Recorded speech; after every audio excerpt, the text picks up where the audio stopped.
The morning always started the same way, with a cup of strong tea and the muffled muttering of the morning news on the radio, the only thing Gerald had left. I sipped the scalding beverage slowly, staring at the sprawling hydrangea bush outside the window. 68 was a strange age. Not young, but not old, especially when the mind is clear and the body obeys, albeit with some creaking. 5 years without Gerald. A stroke took him quickly, without warning, without a chance to say goodbye. Accounting taught me one thing: even in chaos, there is a system. I applied that principle to my grief, laid it out, organized it, accepted it. The flowers helped. Gerald always said I had a talent for bringing life back to fading plants. After he died, my garden doubled in size. Neighbors often slowed their steps as they passed my plot. "Mrs. Stillwater, that's real magic," they'd say, and I'd nod, thinking that the only real magic is the ability to keep living when half of you is gone. My profession as an auditor had left a mark on my character. I noticed inconsistencies in people's words and actions, noticed small details that others missed. This habit did not disappear even after retirement. It was especially evident when it came to my only daughter and her husband. Imogene turned 30 this year. A talented interior designer, she could turn the dullest room into a cozy space where you wanted to live. I watched her blossom as she worked on projects, her eyes shining as she talked about new ideas. But in recent years, that light began to fade, and her stories about her work became less and less frequent. I knew the reason: Ezra Hawthorne, her husband. Tall, trim, with a perfect haircut and a smile that never reached his eyes. A successful realtor, he had a knack for charming people, for selling the most hopeless properties. "Sells sand in the desert," Gerald said of him, the one and only time he met our daughter's future husband. "He has the eyes of a predator, Agatha," he told me then. "Not that he's a bad man, but he's the kind of man who always takes what he wants." I started to notice it after we got married. Little remarks, thrown in passing.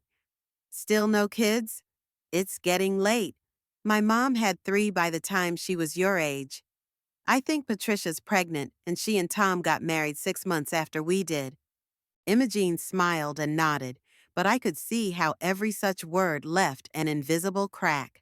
My daughter, who in college had argued to the point of hoarseness about women's right to choose their own path, was now meekly taking these blows as if she deserved them. 3 years of trying to get pregnant. 3 years of hope, disappointment, tests, and doctor visits.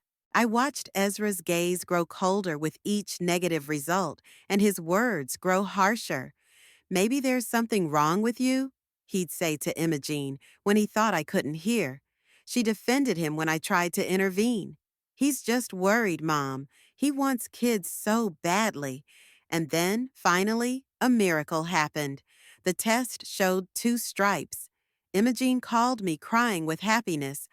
I rejoiced with her, though there was a strange uneasiness inside me that I couldn't explain even to myself.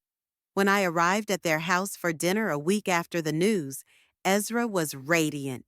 He raised his glass. Imogene, of course, was drinking water, and toasted, "To my heir and to my wife, who will be a real woman at last." I saw the corner of Imogene's mouth twitch, but she smiled and raised her water glass. "Boy or girl, what difference does it make?" I said, raising my glass too. "Here's to a healthy baby and an easy pregnancy." Ezra looked at me with slight irritation, but didn't say anything. After that, the conversation turned to the changes that awaited their home: a nursery, rearranging the furniture, possibly moving to a bigger house. If things went well. Things were always going well for Ezra. His downtown office was expanding, his client base was growing, his income was increasing. He was already thinking about opening a second office in a neighboring town. Success surrounded him like an aura, making him even more convincing in Imogene's eyes. If he was so successful in business, he was right about everything else, including his views on the role of women. I watched my daughter change as she gradually gave up her own ambitions, her voice, her desires. First, she cut back on her working hours. Then she gave up a major project that required frequent travel. Then she switched to freelancing to spend more time at home. Their home was immaculate, a two-story townhouse with a spacious living room and a view of a small park.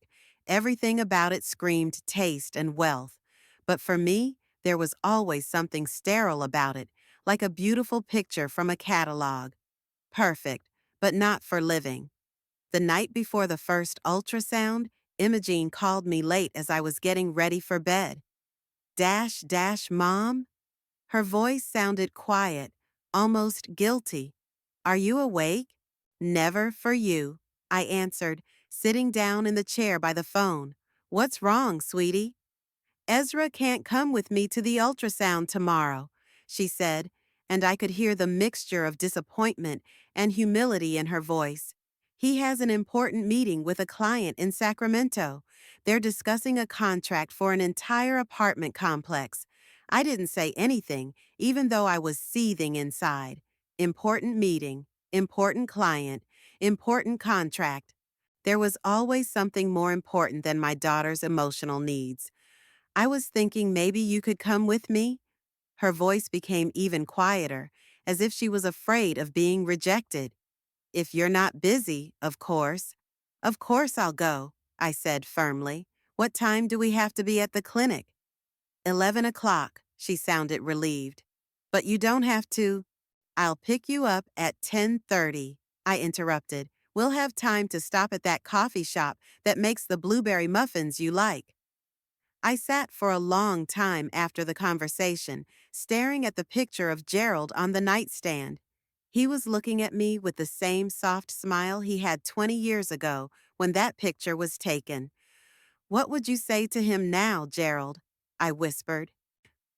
What would you say to a man who makes our girl feel inferior if she doesn't fit his idea of a real woman?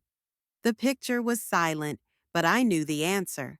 Gerald had never been an aggressive man, but when it came to protecting his family, he became adamant. He wouldn't let Ezra coddle our daughter, wouldn't let him undermine her confidence year after year. But Gerald wasn't around, and that responsibility to protect Imogene fell on my shoulders. I had long suspected that one day I would have to intervene, but I had always put it off, not wanting to create tension between my daughter and me. Imogene was so afraid of disappointing Ezra that she took any criticism of him as a personal insult. Now that she was pregnant, the situation was even more complicated. I didn't know how to help my daughter see her husband's true colors without hurting her. But I knew one thing. Tomorrow I would be by her side for that ultrasound. I would hold her hand and support her like I had always done. And if Ezra ever hurt her with his indifference or cruel words, he would confront me. With those thoughts, I went to bed, setting my alarm clock for early morning. We had a big day ahead of us tomorrow. The first ultrasound, the first encounter with the little life growing inside my daughter. I would not let Ezra ruin this moment with his absence. I will be there for Imogen, as I've been there for her all these years, since she was born. And no matter what tomorrow's exam shows, we'll get through this together. The morning was cloudless and warm, typical of Aliso Viejo at this time of year. I picked Imogene up at 10:30, as promised. She was waiting for me on the porch, glancing nervously at her watch and checking her cell phone. Her light-colored dress emphasized her fragility, and her light makeup couldn't hide the signs of a sleepless night. Is everything okay? I asked when she got into the car. Yeah, I just didn't sleep well. Imogen buckled her seatbelt. Ezra called early this morning, said he'd try to be free by the end of the reception if the meeting went quickly. I nodded silently, not wanting to voice my opinion of Ezra's effort. Instead, I suggested, let's stop by Morning Light. We have time for coffee and those blueberry muffins you like. The cafe greeted us with the aroma of fresh baked goods and soft music. Imogene chose a table by the window that overlooked a small city park. She ordered herbal tea and a muffin. I ordered coffee. Nervous? I asked, noticing her fingers tapping the table. A little, she admitted. It's silly, isn't it? Everything should be fine. It's perfectly normal to worry, I assured her. I remember before my first ultrasound with you, my knees were so shaky that the nurse asked if I was cold. Imogen smiled, relaxing for a moment. Was Daddy nervous too? Oh, he was in such a state that he forgot his wallet at home and couldn't pay for parking. I laughed, remembering. I had to ask the nurse for money. I can't imagine Dad like that. Imogen shook her head. He always seemed so focused. Not when it came to you. I covered her hand with mine. You were his weakness. We finished our drinks, and it was time to go to the clinic. On the way, Imogene checked her phone again, probably for the fifth time that morning. Had Ezra called? I asked, even though I knew the answer. No, but he warned me that he was in a meeting and wouldn't be able to answer, she said quickly, as if excusing her husband. He really wanted to go, really, Mom. I know, honey, I lied, focusing on the road. The medical center was housed in a modern glass and concrete building on the outskirts of Aliso Viejo. We checked in at the front desk and were invited to wait in the lobby. Around us sat other women at various stages of pregnancy, most with husbands or partners. I could see Imogene watching them, her gaze lingering on the couples holding hands, talking quietly, flipping through magazines together. Imogene Hawthorne? A nurse in a light blue uniform appeared with a clipboard. Dr. Vale is ready for you. Yes, that's me. Imogene stood up, fidgeting nervously with her dress. Will your husband be joining us? The nurse asked, looking down the hall. No, just my mom, Imogen answered, and I noticed her blush slightly. My husband has an important business meeting. I understand, the nurse nodded without a trace of judgment. Come on in. Dr. Vale's office was bright and spacious, with the latest ultrasound equipment. The doctor himself was a middle-aged man with kind eyes behind stylish glasses and a neat graying beard. Mrs. Hawthorne, nice to meet you. He shook Imogene's hand, then turned to me. And you must be Mother? Agatha Stillwater, I introduced myself. A pleasure. Your husband couldn't join you? He has an important business meeting, Imogene repeated, and I heard a note of defense in her voice. I understand, Doctor. Vale nodded calmly. Well, let's see how your baby is doing. He helped Imogene onto the couch and began preparing for the procedure. I stood next to him, holding my daughter's hand. It's going to be a little chilly now, the doctor warned as he applied the gel to Imogen's abdomen. She flinched and smiled nervously. Colder than I expected. That's what everyone says, Doctor. Vale smiled, turning on the machine and pressing the transducer against her abdomen. Let's see what we have here. The monitor screen came to life, showing a black and white image. To the untrained eye, it looked like a set of blurred spots and shadows, but the doctor confidently guided the transducer, commenting on what he saw. Here is the uterus, he began, but suddenly his movement slowed and his eyebrows drew together at the bridge of his nose. Imogene squeezed my hand, her eyes fixed on the monitor. Is that our baby? She asked with excitement in her voice. Dr. Vale didn't answer right away. He continued to study the screen, his face growing more and more focused. I noticed his hands trembling slightly. Doctor? Imogene's voice trembled. Is everything all right? Let me check again, he replied as he continued to move the probe. The silence in the office became heavy. Imogene clenched my hand so hard I felt pain, but I didn't pull away. Mrs. Stillwater, Dr. Vale said at last. May I ask you to come out with me for a moment? What? Imogene looked anxiously from me to the doctor. Is there something wrong with the baby? I need to go over some details with your mother, the doctor said, putting his professional mask of calm back on his face. It won't take long. Miss Parker, he said to the nurse, please stay with Mrs. Hawthorne. I followed the doctor into the hallway, feeling my heart pounding in my chest. As soon as the door closed behind us, he turned to me, his face now unconcealed with worry.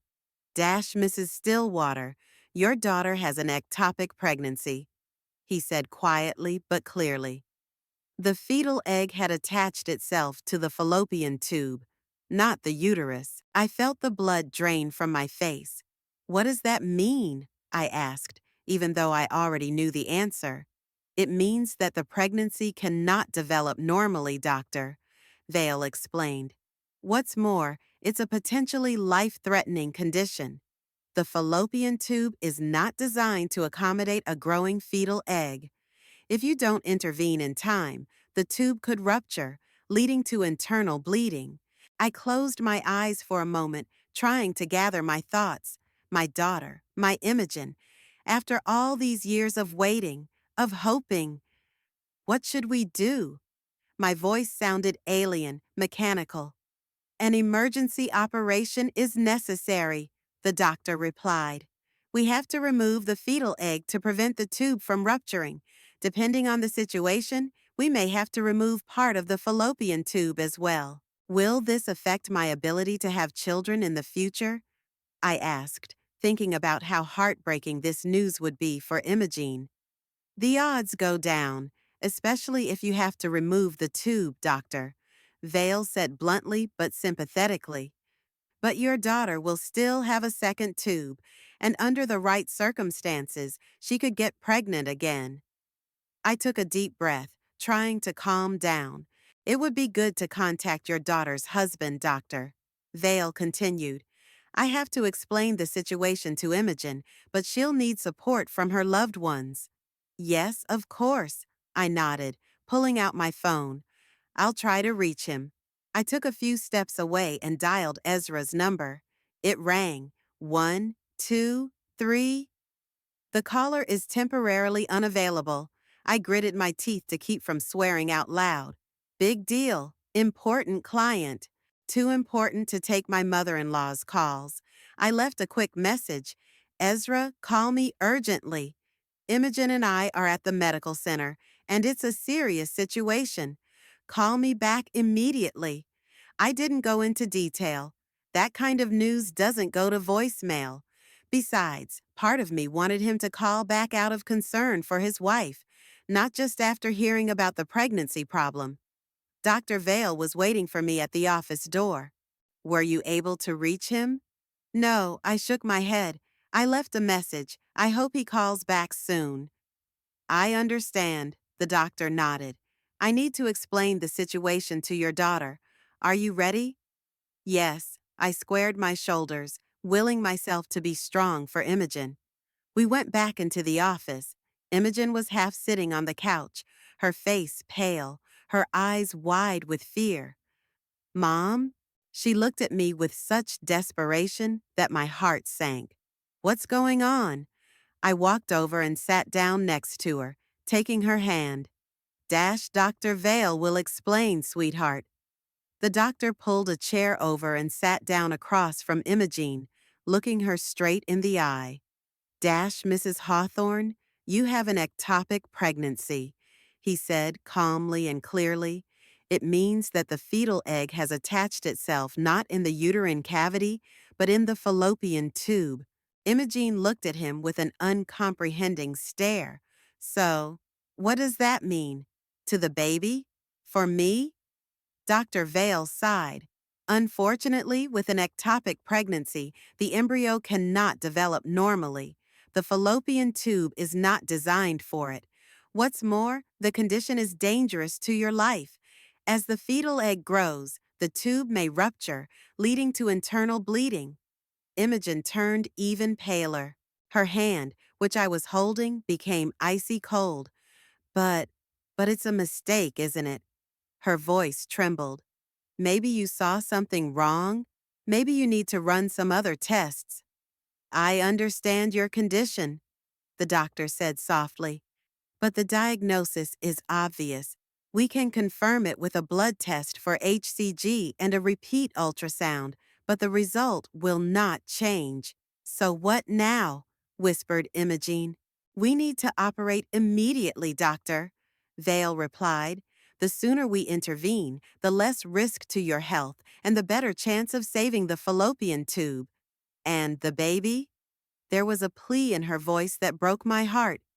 With an ectopic pregnancy, it is impossible to save it, the doctor said softly but firmly. The embryo cannot survive outside the uterus, and trying to save such a pregnancy is deadly for the mother. Tears ran down Imogene's cheeks. She covered her face with her hands, her shoulders shaking. I put my arms around her, feeling her body shake with sobs. I understand that you need time, doctor, Vale said, standing up. But not too much. I'll prepare the paperwork for hospitalization and give you a few minutes.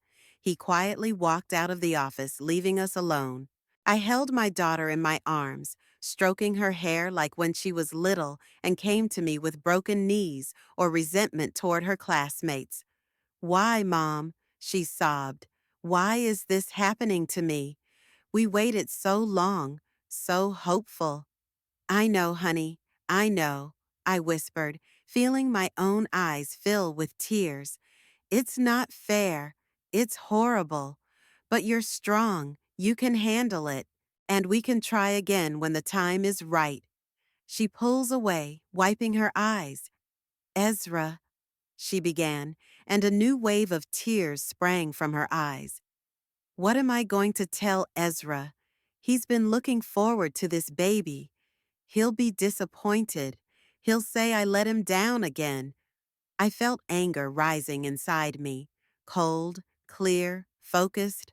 My daughter has just found out that her pregnancy is not viable, that she's facing surgery that could affect her future fertility, and she's not worried about herself, but what will her husband think? Imogen, I took her face in my hands, forcing her to look me in the eyes. Listen to me. It's not your fault what happened. It's not your fault. It's not your failure. It just, happens. To a lot of women. And if Ezra makes you feel guilty for a second, he's the one who failed you, not the other way around. She looked at me wide-eyed, like it was the first time she'd ever heard those words. But he always said that a real woman should. No, I said firmly. No one has the right to define what makes you a real woman. You're Imogen. You're a designer, a daughter, a wife, a friend. You're talented. You're smart. You're kind. And you're not made less valuable or less real because of what happened.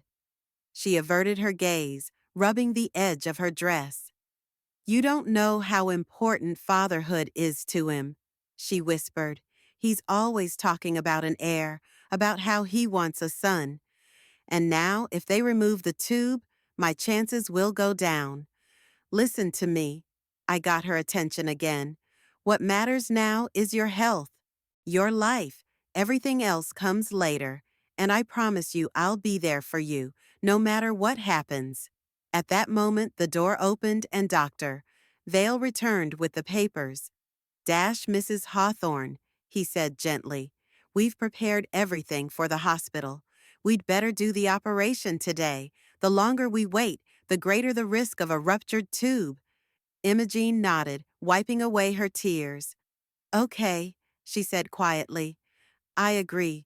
Have you been able to contact the husband? The doctor asked, looking at me. Not yet, I replied. But I keep trying. I dialed Ezra's number again, but the result was the same. The caller is temporarily unavailable. Important meeting. An important client. More important than his wife, who was about to undergo emergency surgery. While Imogene signed the paperwork and prepared for hospitalization, I went back out into the hallway and sent another message. Ezra, Imogene has an ectopic pregnancy. She needs surgery today. We're at Aliso Viejo Medical Center. Please call back immediately.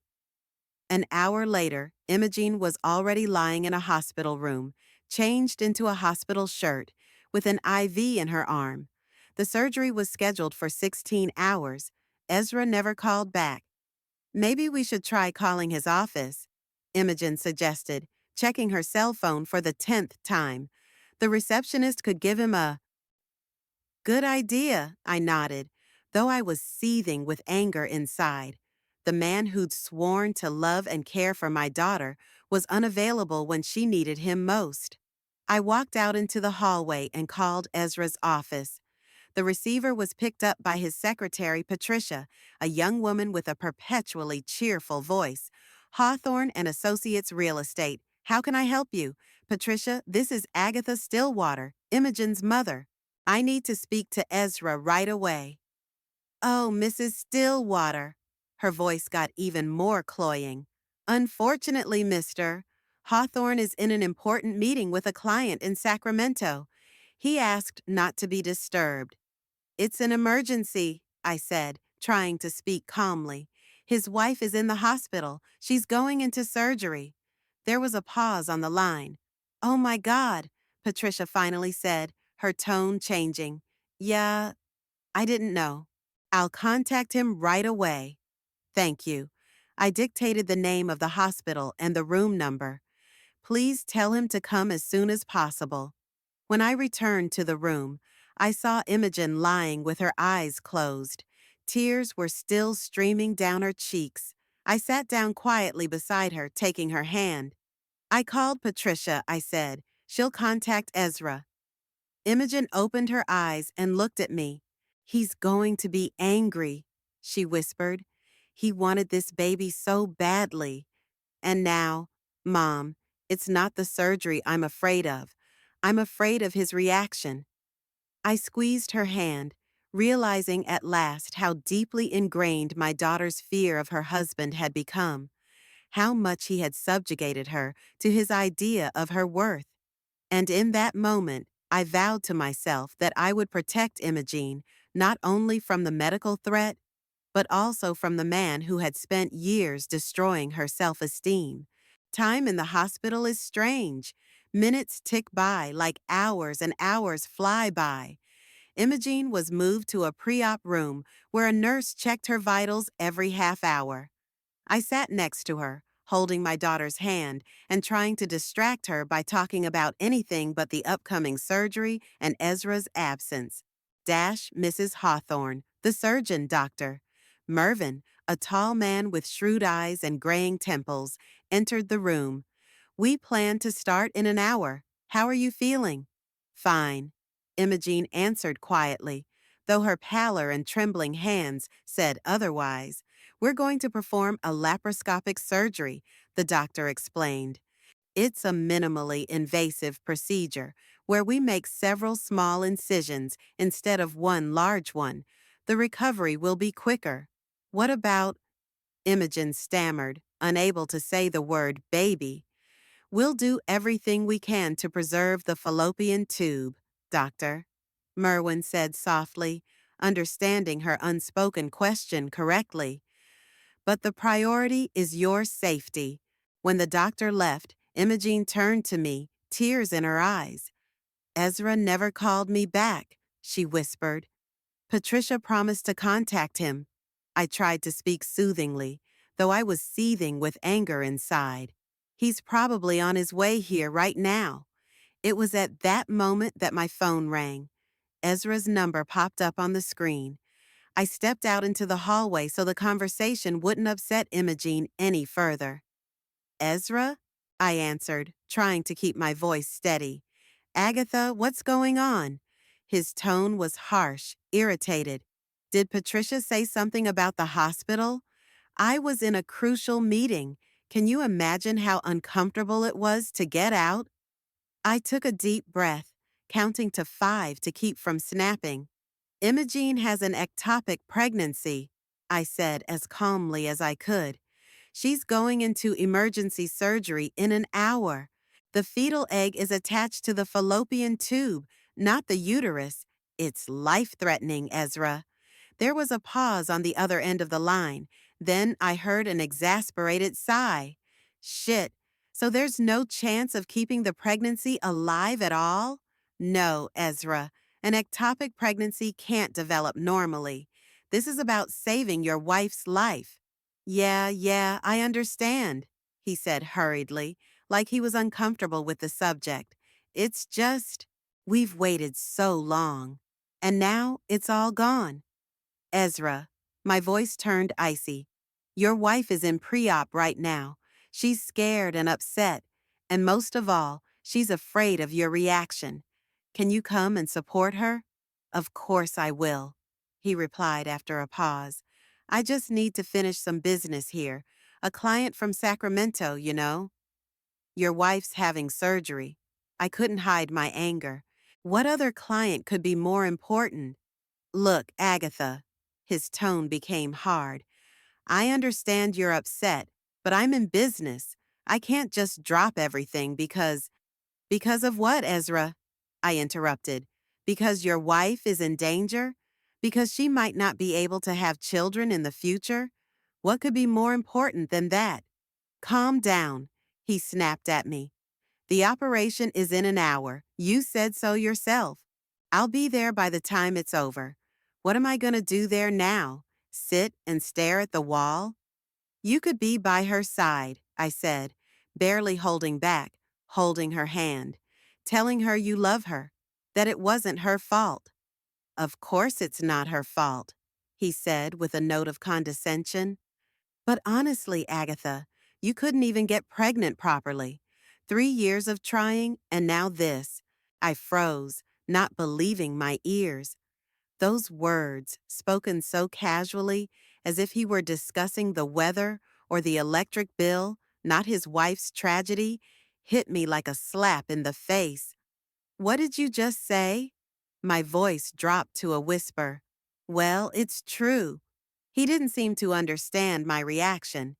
First the years of infertility, now this. Maybe there really is something wrong with her reproductive system. Maybe we should consider surrogacy or adoption. I want a normal family, Agatha. And Imogene? I asked. What does she want? She wants what I want, Ezra said confidently. We've talked about this. She knows how important it is for me to have children. Are you coming over now? I asked bluntly, realizing that any other conversation was useless. Yes, I'll finish with the client, and then I'll be there, he answered. Tell Imogene I'll be there as soon as I can. Okay, I said, and hung up without saying goodbye. I stood in the hallway shaking with anger and disgust.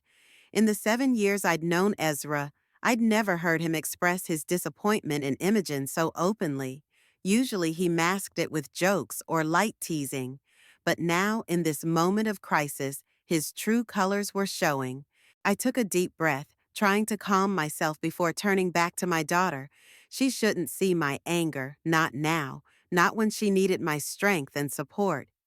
Have you talked to Ezra? Imogene asked as soon as I entered the room. Her eyes searched my face for signs of good news. Yes, I forced myself to smile. He's aware of the situation and will be here as soon as he's done with his client. But not in time for surgery? Her voice trembled. He'll try his best, honey, I lied, not wanting to add to her pain. But even if he doesn't, he'll be here when you wake up from the anesthesia. Imogen nodded, her eyes downcast. Was he very upset? She asked quietly. I sat down beside her on the bed and took her hand. He's worried about you, I said, choosing my words. Right now, the most important thing is your health, your safety. Everything else comes later. I know he wanted this baby more than anything, Imogen whispered. He was already planning how he would teach his son to play baseball, how he would take him to work. There will be other opportunities, I said, though the words stuck in my throat. The most important thing right now is you, Imogen. Your recovery. She looked at me, and in her eyes I saw the fear that broke my heart. Mom, she began so quietly that I had to lean closer. Ezra, He says things that scare me sometimes. What kind of things, sweetie? I asked, feeling my insides clench. He says that a man in his position should have heirs, that a family without children isn't a real family. Her voice trembled. A few months ago, after another negative test, he said that maybe he should have married someone who could give him children. I felt the blood drain from my face. This was worse than I thought. Did he say that? I asked, barely containing my anger. He was upset, Imogen quickly added, defending her husband even now. Then he apologized, said he didn't mean it. But since then, I've dreaded every month, every negative test. And now that it's finally happening, it's all gone wrong. Imogen, I gripped her hand tighter. Listen to me. What's happening right now is not your fault. It's no one's fault that the pregnancy was ectopic. And no one has the right to make you feel inferior because of it. But if I can't have kids, if they remove the tube and my chances go down, then we'll deal with it when the time comes, I said firmly. There are many ways to be a parent, Imogen, and a loving husband will support you in any of them. She looked away, and I realized that she wasn't sure if Ezra was that kind of husband. The thought was hurting her almost as much as the loss of the pregnancy. I'm so scared, Mom, she admitted. Afraid of the surgery, afraid of the future, afraid that Ezra what? I nudged her gently when she stopped talking. That he won't want to be with me anymore. She finished in a whisper. That he would find someone who could give him what he wanted. I put my arms around her, feeling her shiver. Imogen, listen to me. If a man loves you truly, he loves you whole, not just for what you can give him, not for your ability to bear children, not for your looks, not for your job. He loves you for being you, with all your strengths and weaknesses, with all your dreams and fears. She listened to me, but I could see the doubt in her eyes. Years of emotional pressure had done their work. She truly believed that her worth as a wife, as a woman, depended on her ability to give Ezra an heir. What if Ezra isn't like that? I asked cautiously. What if he isn't capable of loving you unconditionally? Then I must try harder, she answered with a sad determination that broke my heart. I must be the best wife, the best everything. No, Imogen.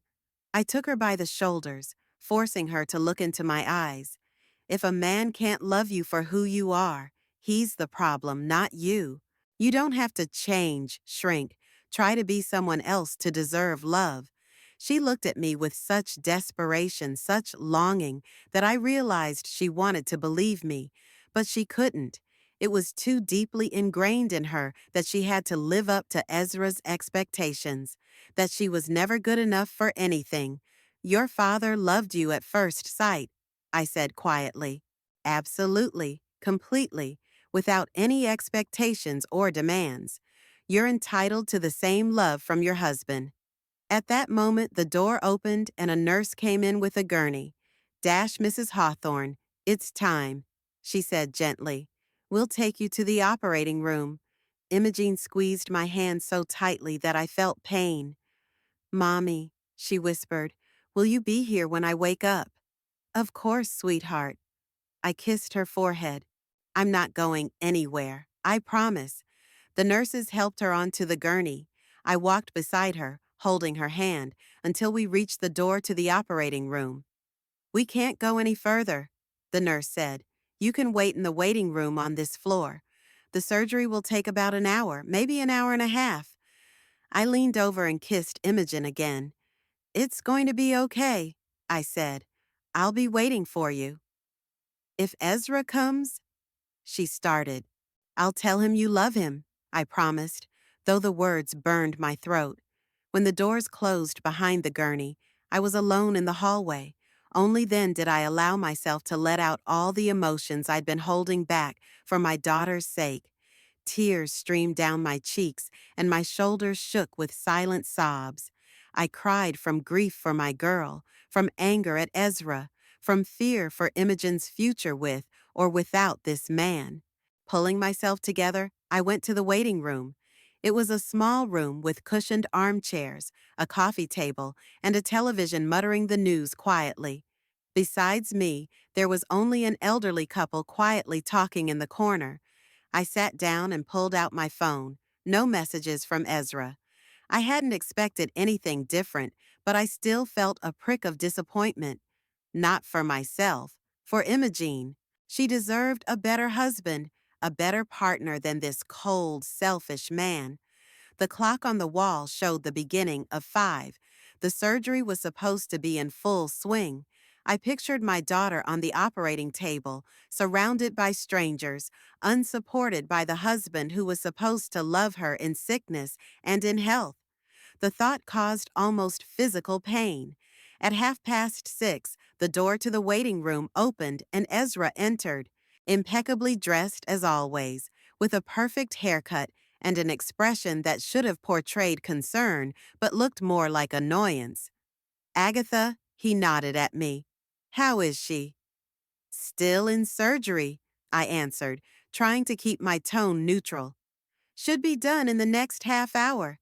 He sat down across from me with his phone on his lap, and I could see his fingers tapping impatiently on the screen.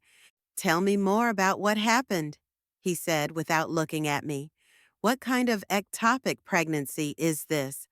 I explained the situation in medical terms, trying to be calm and informative, even though I was seething with anger. "So there's no chance of keeping the baby?" he asked when I was done. "No, Ezra. With an ectopic pregnancy, the embryo can't develop normally. Trying to save such a pregnancy is deadly to the mother." "I see," he sighed with obvious disappointment. "And what are the chances of her getting pregnant again?" "It depends on whether the fallopian tube has to be removed," I answered. "If so, the chances will be reduced, but not completely gone. She'll still have a second tube." "What if something happens to that one too?" His question sounded more like a business calculation than concern for his wife. "Then there's IVF and other reproductive technologies," I said. "But Ezra, Imogen's health is the most important thing right now. She's very scared, and not so much of the surgery, but of your reaction." "My reaction?" He raised his eyebrows. "Why?" "Because you've been letting her know for years that her value as a wife depends on her ability to bear you children," I said bluntly, unable to hold back. "She's afraid that you'll be disappointed in her, that you might even leave her because of it." Ezra looked at me with obvious irritation. "Agatha, with all due respect, but you don't know what you're talking about. Our relationship with Imogene is our business. And yes, family is important to me. A real family with kids. I've never kept that from Imogene. There's a difference between wanting children and using that desire as a tool of control and manipulation," I argued. "Manipulation?" He let out a short laugh. "You're being dramatic. I just want what any normal man wants, to procreate. It's natural." "It's also natural to support your wife in her time of need," I countered.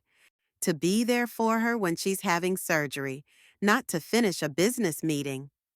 Ezra narrowed his eyes, his face hard. "You've always disliked me, haven't you, Agatha? Always thought I wasn't good enough for your precious daughter. But the fact is, I provide everything Imogen needs. She's got a house, a car, the opportunity to not have to work full time. What more does a woman need?" "Love, maybe?" I asked quietly. "Real, unconditional love?" He was about to answer, but at that moment the door opened and Dr. Mervyn walked in, wearing a surgical suit. "Dash Mrs. Stillwater?" "Dash." He looked at me, then shifted his gaze to Ezra. "You must be Mr. Hawthorne." "Yes." Ezra stood up and shook the surgeon's hand. "How's my wife?" "The surgery went well," the doctor said. "We removed the fetal egg."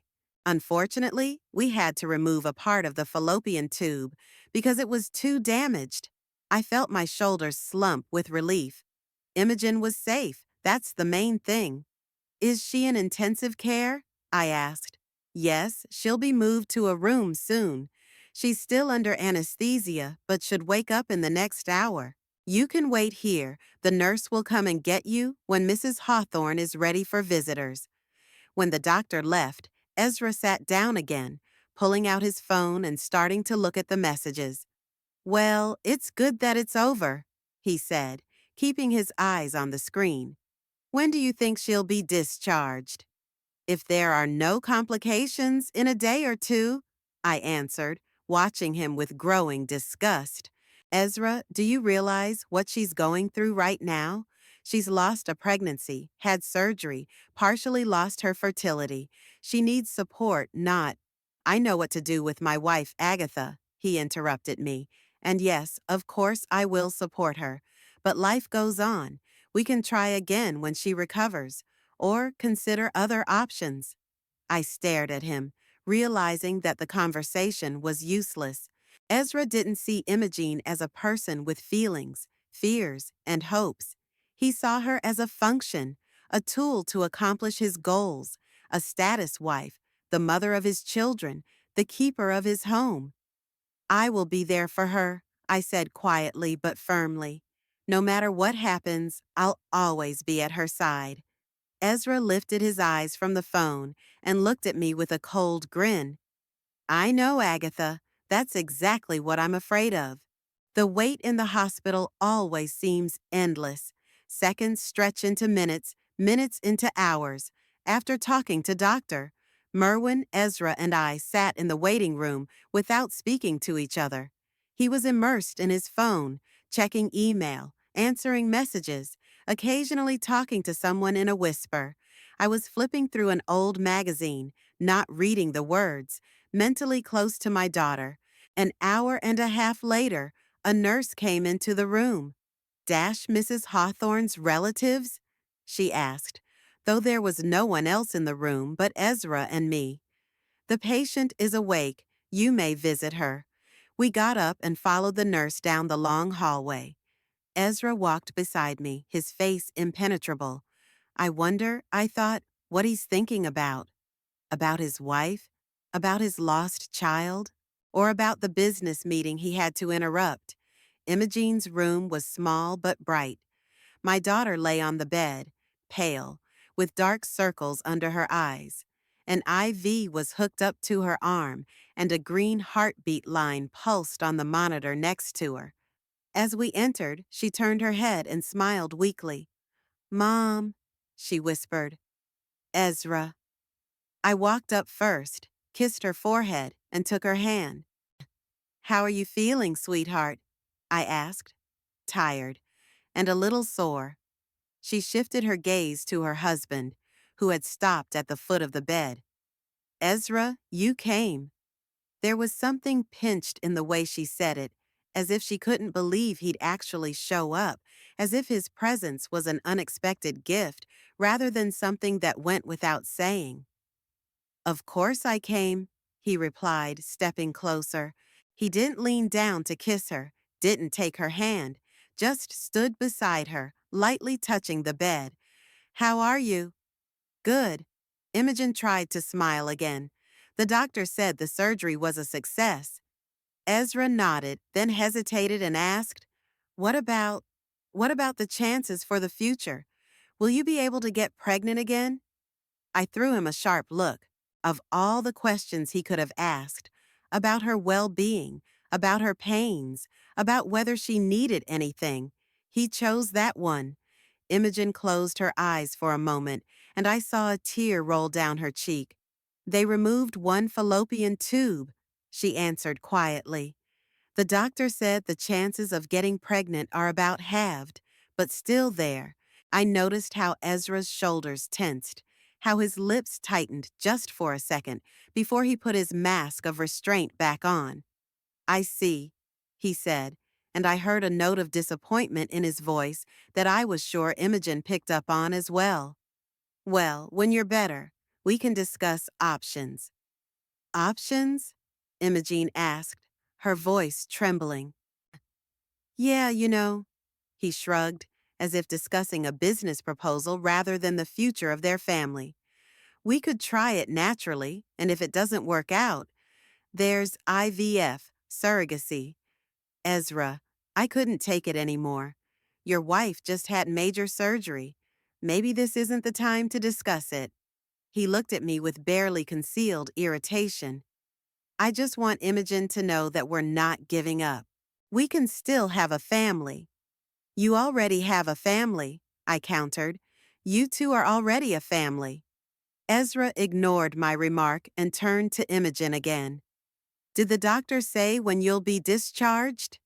Tomorrow or the day after tomorrow, if there are no complications, she replied, still digesting her husband's previous words. Okay, I'll get the house ready, he nodded, and I'll take a couple days off to be with you. You will? There was hope in Imogene's eyes, and it broke my heart. The fact that she was so grateful that her husband would take a few days off to take care of her after the surgery spoke volumes. Of course, Ezra replied. You'll need to recover fully before we can, you know, before we can try to have a baby again. That's what he meant but didn't say out loud. But we all realized it. Imogen looked away, her fingers nervously rubbing the edge of the hospital sheet. Yeah, I'm so sorry, Ezra, she said, barely audible. I know how much you wanted this baby.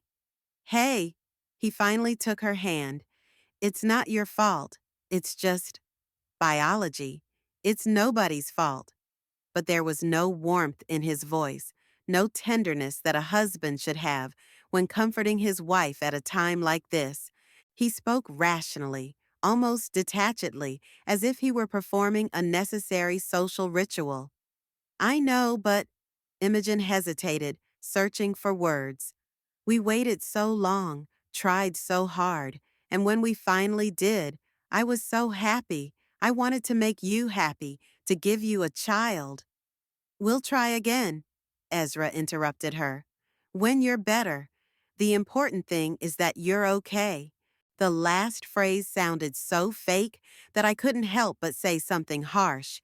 Instead, I squeezed Imogen's hand, letting her know I was there for her. At that moment, a nurse entered the room with a folder of papers. Mr. Hawthorne? She turned to Ezra. We need you to fill out a few forms, insurance papers and consent for procedures. Of course, he nodded, clearly pleased with the excuse to leave the room. Imogen, I'll be right back. As soon as the door closed behind them, Imogen turned to me, her eyes filling with tears. He's disappointed, she whispered. I can see it.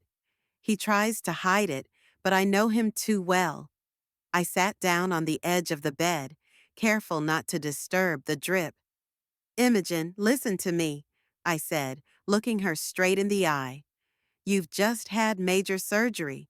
You lost a pregnancy. You're entitled to your feelings, to your pain. You don't have to worry about disappointing Ezra.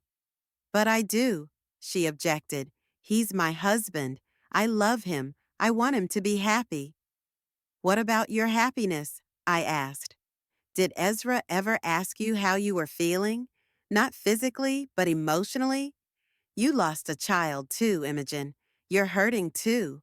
She looked away without answering, and that was more eloquent than any words I could say. Honey, I took her hand. I'm worried about you, about how Ezra feels about you. It's, it's not a healthy relationship. What do you mean? She tensed up. I mean the way he pressures you with this pregnancy, how he makes you feel guilty if things don't go according to his plan, how he puts his wants before your needs. He doesn't, Imogene started, but stopped before she could finish her sentence. Not what? I nudged gently. Doesn't make you feel guilty? Then why were you apologizing to him just now? For what, Imogen? For an ectopic pregnancy you couldn't have prevented? She was silent, tears streaming down her cheeks. It wasn't his fault, she said finally. He just, he's just traditional. He wants a normal family with children. What's wrong with that? Nothing if it's a shared desire, I replied. But he turned it into an ultimatum, a condition of his love. He has made you believe that you will only be worthy of his love if you bear him a child. That's wrong, Imogen. You don't understand. She shook her head. Family is very important to Ezra. His father was always proud of his sons, said they were an extension of his family name, his legacy. Ezra wants the same thing. It's normal. It's normal to want kids. I agreed. It's not normal to make your wife feel inferior if she has trouble getting pregnant. It's not normal to insinuate that you might leave her if she can't give birth. Imogen flinched. He never said he would leave me, she objected, but there was no certainty in her voice. No? What about the incident you told me about, when he said that maybe he should have married someone who could give him children? She bit her lip, not answering. Imogen, I said softly but insistently, I am your mother. I love you more than anything in the world. And it hurts me to see you let him treat you like this. You deserve better than that. You deserve unconditional love. He loves me, she whispered, but it sounded like she was trying to convince herself. Does he? I asked. Or does he love the idea of you, a beautiful wife who will be the mother of his children, the keeper of his home? Does he love you, the real you, with all your dreams, your fears, your talents? She didn't answer, and in her silence I heard a truth she wasn't ready to say out loud. He's just the way he is, she finally said. Everyone has their flaws. No one is perfect. There's a difference between flaws and toxic behavior, I countered. Gerald wasn't perfect either. He could be stubborn, sometimes forgetful, sometimes too immersed in his work. But he never, ever made me doubt his love. Never let me know that his feelings for me depended on whether I met his expectations. Imogen looked down at her hands, avoiding my gaze. I know you're trying to help, Mom, she said quietly. But Ezra is my husband. I chose him. I made a commitment to be with him for better and for worse. And him?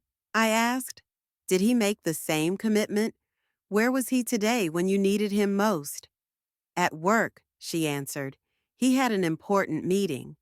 And that meeting was more important than you? I couldn't help myself. More important than being there for you when you lost your baby, when you had surgery? She was silent, and I could see that my words had touched her. But then she started to defend her husband. He didn't know how serious it was. You just left a message saying we were in the hospital. He couldn't just leave everything and, Imogen, I interrupted, if I had gotten the message that you were in the hospital, I would have dropped everything and come running to you without even asking for details, because nothing is more important than you. She was silent again, and I could see the inner struggle on her face. Part of her knew I was right, but another part of her clung desperately to the image of marriage she'd created in her imagination. I can't discuss this now, she said finally, her voice sounding tired. I just got out of surgery, Mom. I lost the baby. Please don't make me question my marriage again. I sighed and squeezed her hand. I'm sorry, sweetheart. You're right. This isn't the time. Just know that I'm always on your side. No matter what happens, I'll always be there for you. She smiled weakly and closed her eyes. The painkillers and emotional exhaustion were taking their toll. Rest, I said, kissing her forehead. I'm not going anywhere. I was sitting next to her, listening to her steady breathing, when the door opened and Ezra and the nurse came back in. Is she asleep? He asked in a whisper. Yeah, she just dozed off, I answered, standing up. She needs her rest. The nurse checked the readings on the monitor and the IV, then quietly walked out. Ezra remained standing at the door, as if hesitant to come in. I filled out all the paperwork, he said. The doctor said that if the night goes well, she'll be discharged tomorrow afternoon. Okay, I nodded. Will you stay with her? I need to get back to the office, he answered, avoiding my gaze. Finish some things, but I'll come back tomorrow morning and take her home. I wasn't surprised, but I still felt a pang of disappointment. So you won't be here when she wakes up? I asked. I'll call her, he said. I'll explain the situation. She'll understand. Of course she'll understand, I thought. She always understands, always adapts, always puts his needs before her own. That's what bothered me the most. I'll stay with her, I said. I'll sleep here. Thank you, Agatha.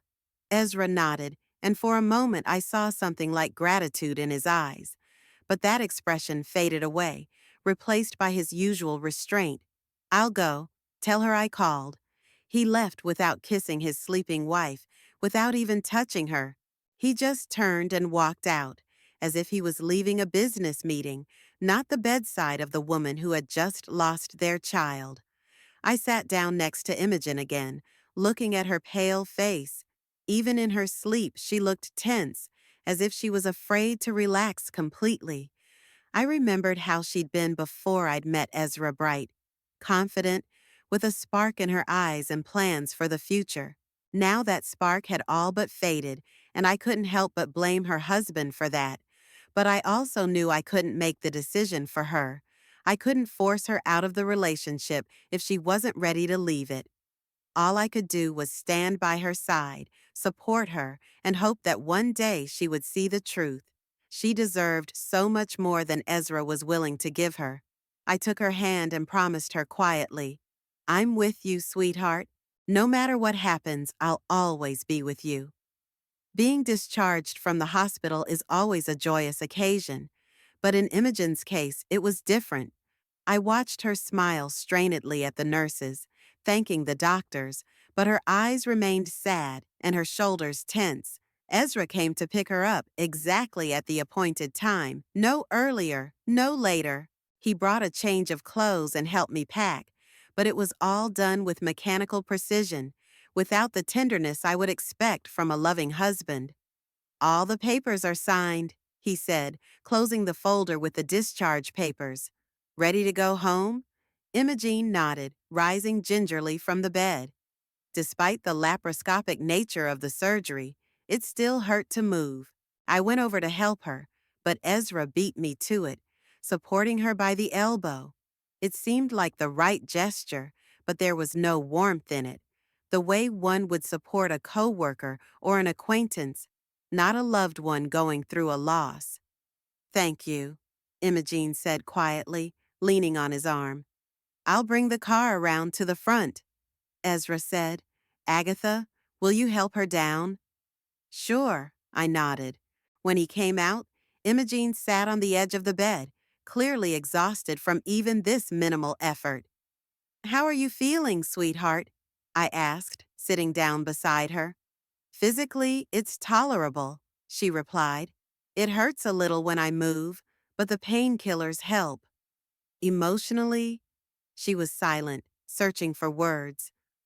I don't know, Mom. I feel empty. And fear. Fear of what? I asked softly, even though I already knew the answer.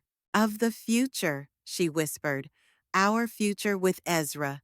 I see the way he looks at me, like I've disappointed him, like I'm a malfunctioning thing. I squeezed her hand, fighting the urge to say everything I thought about her husband. Imogen, I began gently, perhaps you should stay with me for a while.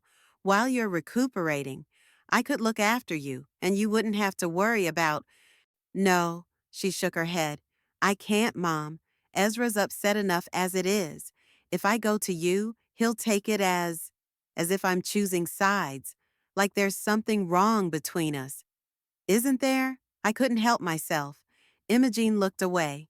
It's just a difficult time, for both of us. He lost a child too, Mom. It's just that men experience it differently. I didn't argue, realizing she wasn't ready to hear the truth.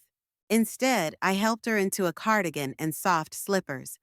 Okay, but if you need anything, anything at all, just call and I'll be there. Any time of day or night. Thank you, Mom. She smiled weakly, and in that smile, I saw a glimpse of the old Imogene, my confident, bright girl who still lived somewhere inside that droopy woman.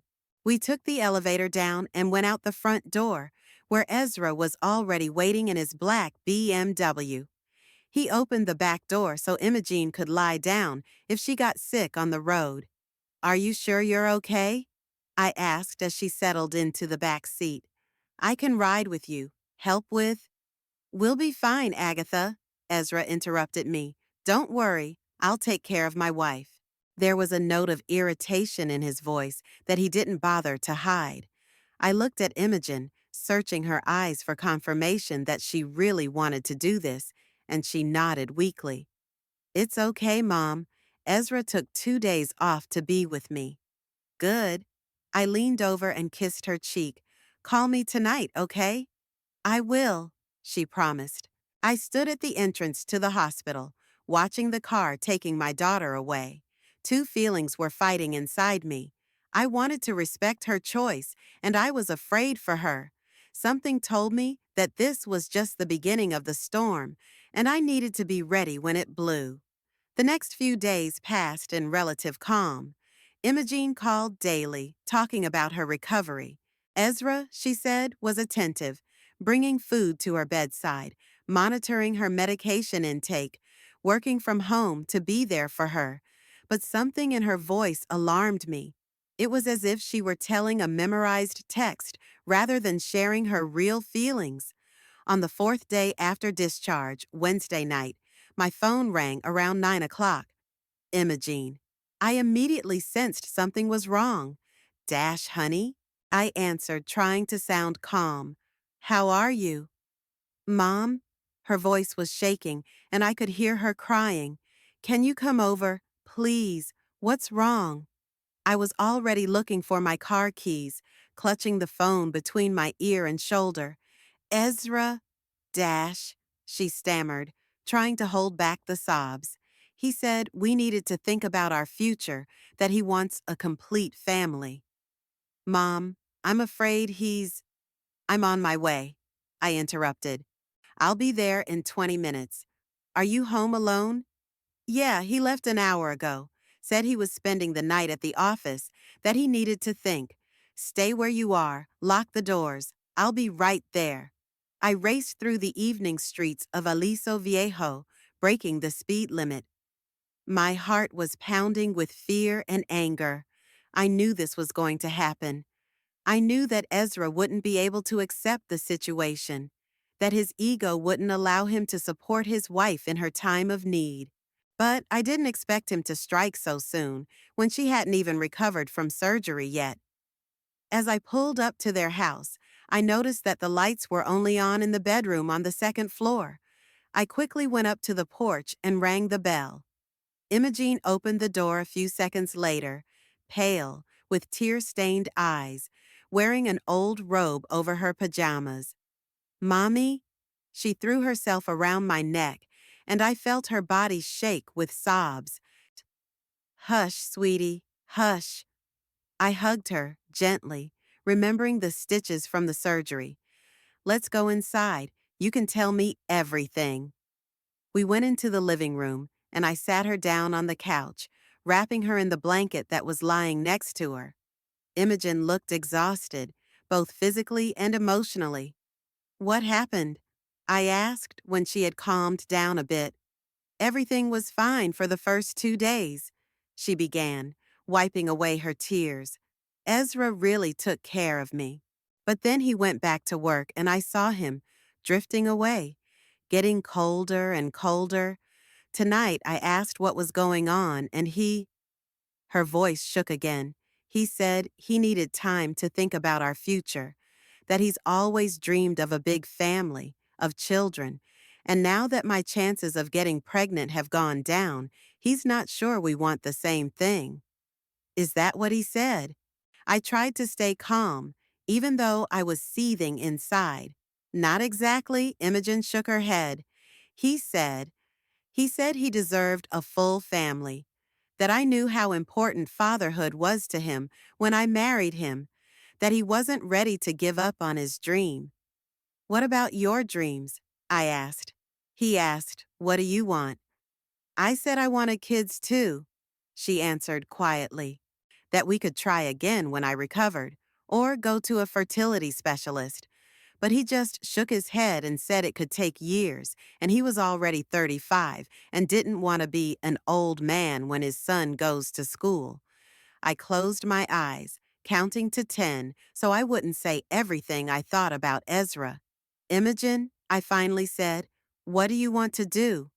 I don't know, she whispered. I love him, Mom. In spite of everything, I love him, and part of me understands his frustration. He's really always talked about having kids, about continuing the family name. But that's no reason to abandon a wife who just had major surgery and lost a child, I argued. It's no reason to make her feel inferior because of a medical condition she can't control. Imogene lowered her eyes, and I could see that despite the pain, she was still protecting him in her thoughts. Maybe he just needs time, she said. Maybe when he cools down, we can talk calmly. At that moment, we heard the sound of the front door opening.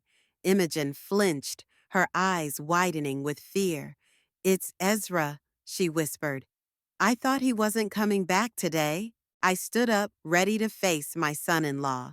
A few seconds later, he appeared in the living room doorway, impeccably dressed as always, but with a cold, determined expression I'd never seen on him before. Agatha? He nodded at me, then shifted his gaze to Imogen. I thought you were going to call your mother. Ezra? Imogen rose from the couch, her voice shaking. I didn't expect you back today.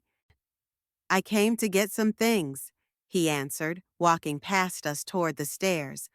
I'll stay at the hotel until I find something more permanent. What? Imogen turned even paler. You're leaving? For good? Ezra stopped at the foot of the stairs and turned to us. I'm taking a break from our relationship, Imogen, he said with business-like candor. We both need time to think about what we want out of life. But I know what I want, she countered, taking a step toward him. I want our family, you. We can work on the problem with the kids, Ezra. There are many ways. It's not just about the kids, he interrupted. It's about expectations. When we got married, we had a shared vision of the future. Now it's changed. You've changed. I've changed? Imogene questioned incredulously. I lost the baby, Ezra. I had surgery. How can you say I've changed? You've become different.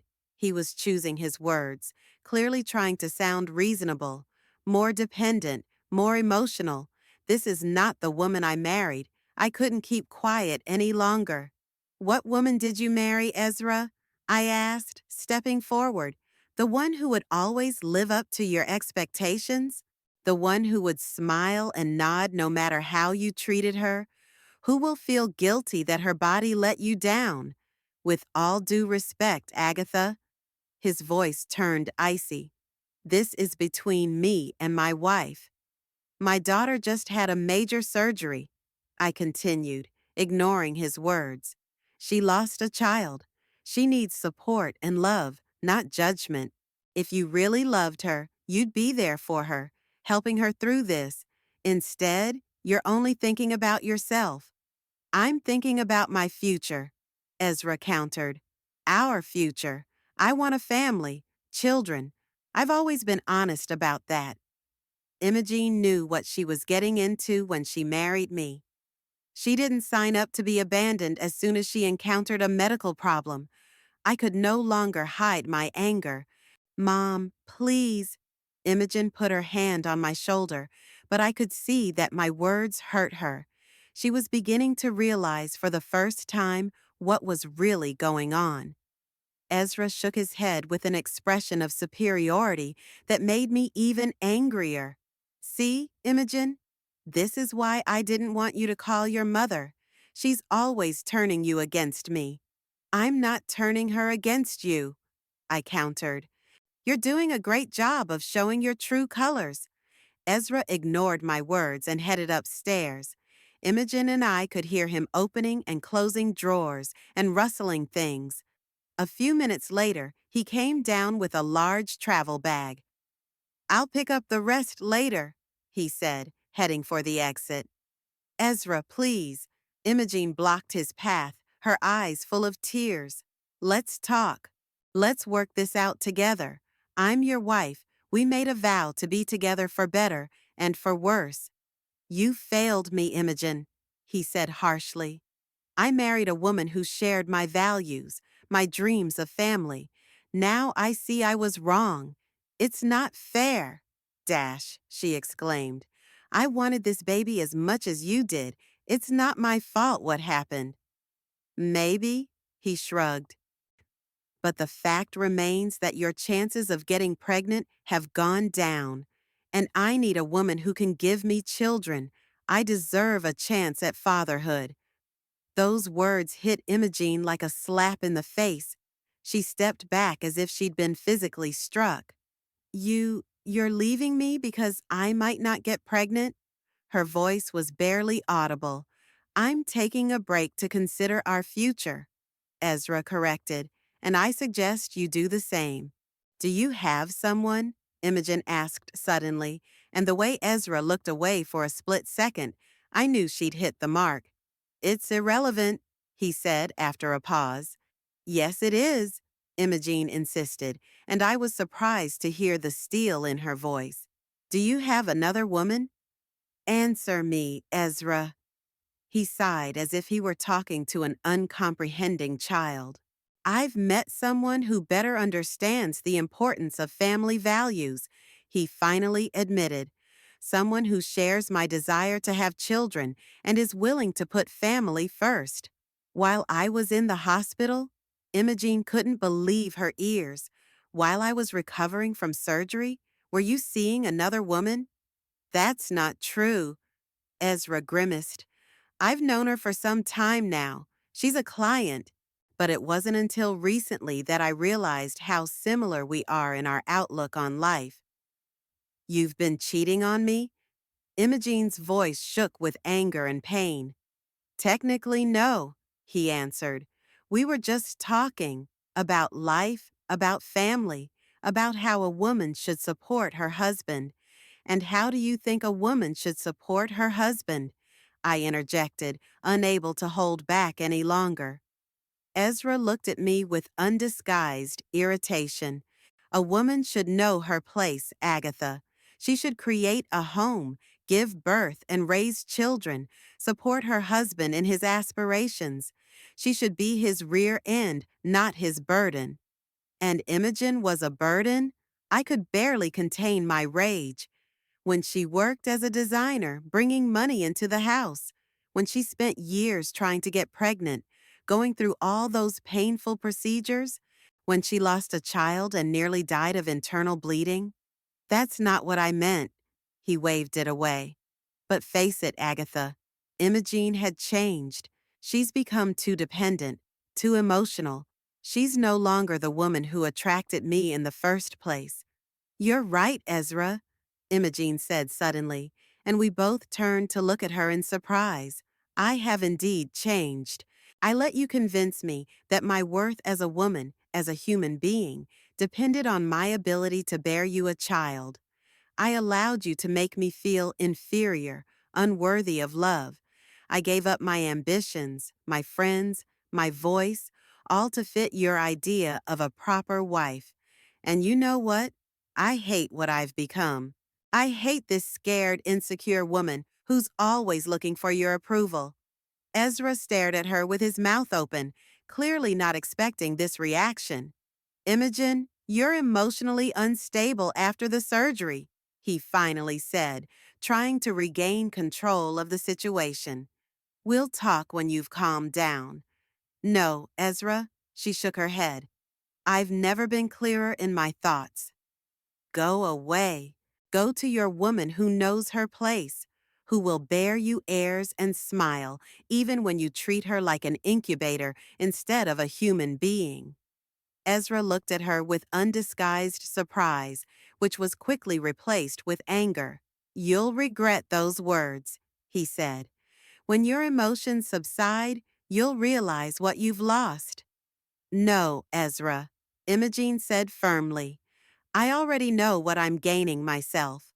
He shook his head with an expression of superiority and disappointment. I see your mother has done a good job, he said. I always knew she was against me, that she was trying to turn you against traditional values. Leave my mother out of this, Imogen objected. This is between us, and this isn't about traditional values, Ezra. It's about respect, about love, about support. Have you ever really loved me? Or was I always just a means for you to get what you wanted, a status wife, a nice house, children? Ezra was silent, and that silence was more eloquent than any words. That's what I thought, Imogene said quietly. Go away, Ezra. Don't come back. He looked at her for a long moment, then turned his eyes to me. Are you satisfied, Agatha? He asked bitterly. You've finally gotten what you wanted. You've ruined our marriage. You ruined your marriage, Ezra, I said calmly. The moment you decided that your wife was only valuable as the mother of your children, not as a person worthy of love and respect. He shook his head, picked up his bag, and headed for the door. I'll get in touch with you through the lawyer. He threw one last time and walked out, slamming the door loudly. As soon as the door closed, Imogen collapsed onto the couch, as if the rod that had held her upright had been pulled out of her. Her shoulders shook with sobs, and I quickly sat down beside her, wrapping my arms around her. It's over, she whispered through her tears. My marriage, my dreams of having a family. It's over. No, sweetheart. I stroked her hair as if she were a child. It's not over. You're just starting. A new life where you'll value yourself the way others should have valued you. She cried for a long time, spewing out years of pain, frustration, and suppressed feelings. I held her in my arms, giving her time to process this storm of emotions, knowing that after the storm always comes clarity. That night, Imogen and I hardly slept at all. I made tea, wrapped her in the warmest blanket I could find in the house, and just sat by her side while she cried, subsided, cried again, and subsided again, in waves like the sea in a storm. By morning, she finally fell asleep, curled up on the couch, and I quietly gathered her essentials. When she woke up, I offered to move in with me, and she agreed without objection. For the first time in years, she didn't think about what Ezra would say. My house welcomed us with the peace and quiet that Imogen needed. I set her up in the former nursery, which I'd long ago turned into a guest bedroom, but which still held her old books, photographs, and trivia from her past life. Imogene smiled weakly when she saw her favorite childhood toy on the shelf, a ragged stuffed rabbit. You kept Hopper, she said, taking him gently in her hands. Of course I did. I helped her put things away. I kept everything you cared about. For the first few days, Imogene hardly left her room. She slept, stared out the window, sometimes cried, but more often she just lay there with a blank stare, looking nowhere. I brought her food, monitored her medication, but didn't rush her to talk. She needed time to realize what had happened, to accept the new reality. On the third day, she came down for breakfast, pale, gaunt, but with a determination in her eyes that I hadn't seen in a long time. I want to talk to a therapist, she said, sitting down at the table. You were right about Ezra, about our marriage. I let him control me, manipulate me. I want to understand why it happened and make sure it doesn't happen again. I nodded silently, afraid to scare away this fragile awakening of self-awareness. We ate breakfast in silence, and later I gave her the contacts of a good psychologist a friend had recommended to me after her daughter's divorce. Dr. Elaine Foster turned out to be a middle-aged woman with kind eyes and a firm personality. She specialized in working with victims of emotional abuse, and from the first session, she and Imogene developed a bond of trust and understanding. Gradually, session by session, Imogene began to unravel the complex tangle of her relationship with Ezra. She told me about the discoveries she had made with the help of her therapist, the moments of insight when she suddenly saw the true nature of her husband's behavior. You know, Mom, she said one evening as we sat in the garden watching the sunset.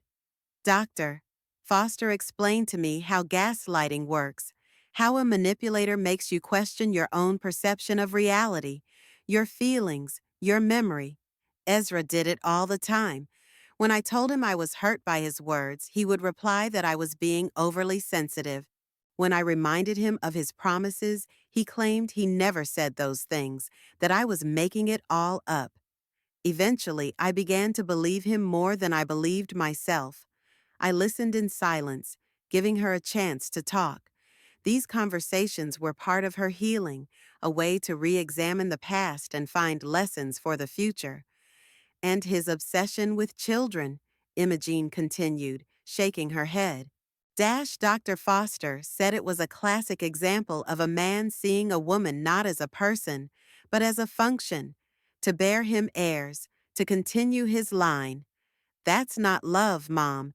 It's a desire to possess, to control. You deserve real love, I said quietly. Unconditional love that accepts you completely, that doesn't demand that you conform to someone else's expectations.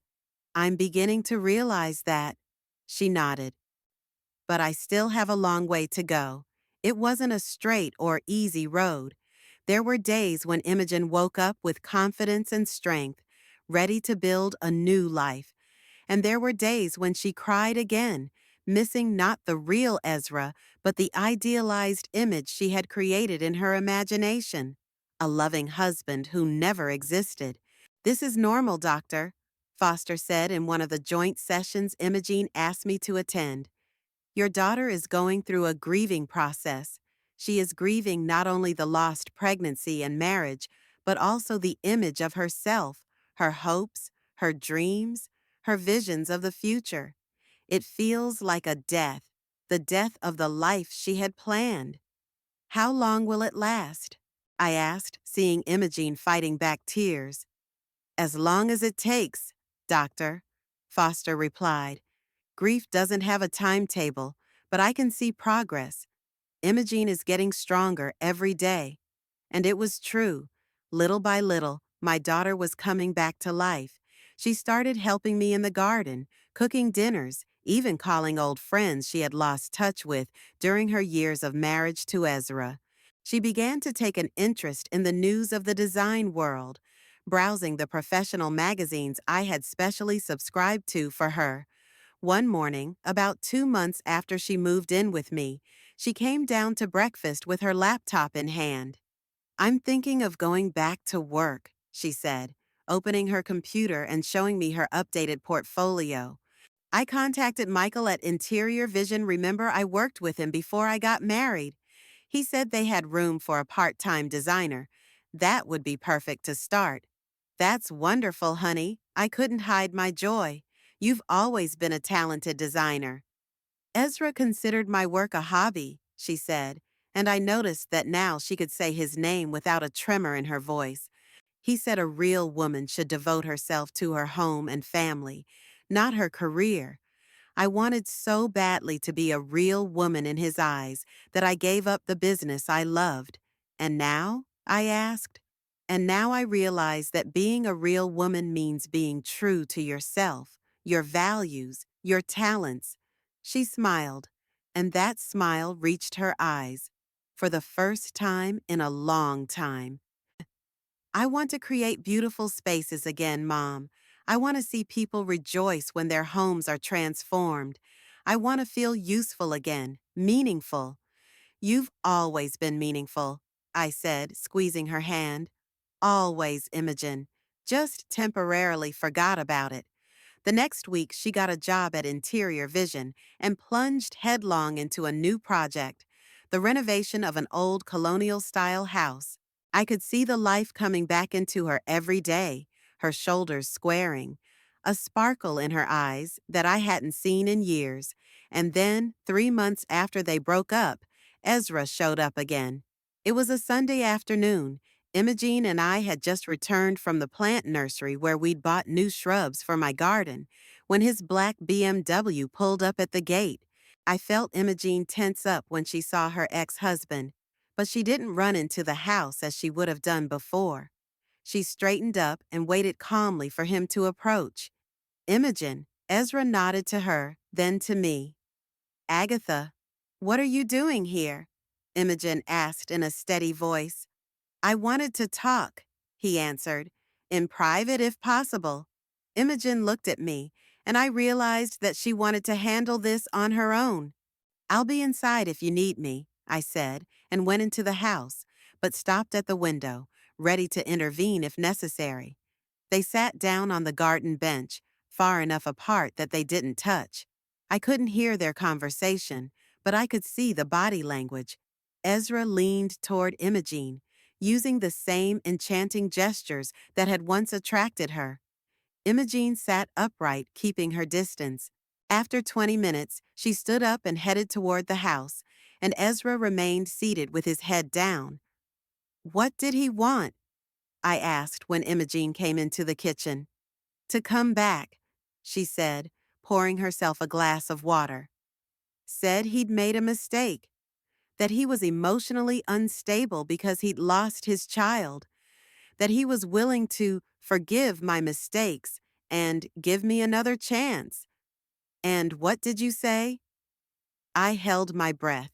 Imogen looked at me, and I could see the calm determination in her eyes.